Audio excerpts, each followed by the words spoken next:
So magluto po tayo ng Hungarian. So yan yung ating nabili kanina sa palengke sa halagang 135 pesos. Meron ka ng 5 pirasong Hungarian sausage. So halug-halugin lang po muna natin para hindi kumapit dito sa ating munting kawali. Then next, magpa-fried po tayo ng itlog dito sa ating pinaglutuan.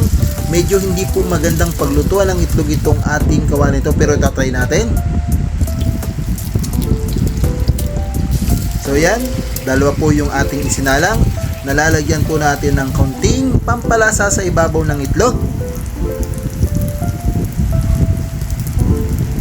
Sorry guys, sinulit po natin yung pagpa-fried kasi yun nga po, nabanggit ko kanina, hindi po maganda yung pagkakaluto ng ating itlog doon sa unang salang natin ng kawali. Kaya nilipat ko po dito sa madaling paglutuan. Then, prepare na natin. Ito na yung ating nalutong Hungarian. Then, yung ating itlog. At saka yung ating mga natira pang ulam. At saka yung ating gulay.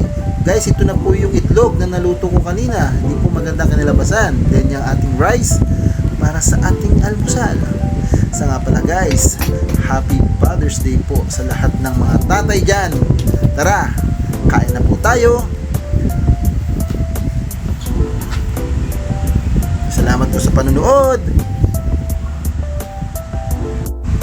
Hello po Daddy, Happy Father's Day. I love you Daddy kasi po sumisikap po kayo para mapakain nyo kami ni ate, mama at ako po. Sabi nyo po magsikap kami ni ate sa pag-aaral. Tutuparin ko yung sinabi nyo sa amin po Daddy. Kahit po may nasisira akong gamit, sorry po talaga. Love na love ko po kayo, Daddy. Happy Father's Day. Bye, Dara.